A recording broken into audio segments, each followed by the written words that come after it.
अस्सलाम वालेकुम, मैं हूँ समीना जलील और आज एक मैं बहुत ही अच्छी आपके लिए क्यूरी लेकर आई क्योंकि बहुत लोगों ने मुझसे ये बात पूछी कि इस कदर मक्खियाँ कराची में हो रही है क्योंकि ज़ाहिर है आपको पता है बरसात हुई, फिर उसके बाद बकरीद के बाद खासी मक्खियाँ शहर में हैं और सब बहुत परेशान हैं। और वैसे वाकई इनसे बचना चाहिए, चीज़ों को वैसे ढाँप के रखना चाहिए, लेकिन क्या है कि वो फिर भी आ जाती हैं मक्खियाँ। तो इसका क्या इलाज? इसके लिए आपको करना ये है कि आपने बाल्टी में पानी लिया, जैसे एक छोटी बाल्टी पानी की, तो उसमें कम से कम 4 टेबल स्पून आप डालिए नमक जो नॉर्मल हम खाने वाला होता है 4 टेबल स्पून, या फिर आप उसमें जो अगर लेवल डालेंगे तो आपने 4 डालना है, वरना आप 3 टेबल स्पून उसमें नमक डालिएगा। थोड़ा सा उसमें डॉल डालिए 4-5 कतरे।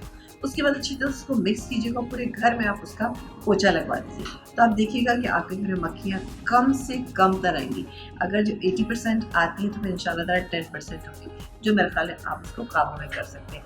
तो नमक का पोछा घर में लगवाइए। उसके अलावा पुदीना बहुत काम की चीज़ है कि पुदीना जो है आप अपने घर के बाहर एक जैसे आधी गड्डी या पुदीने की लीजिए और एंट्रेंस के ऊपर उसको लटका दीजिए। तो पुदीने से भी मक्खियाँ जो है वो घरों में नहीं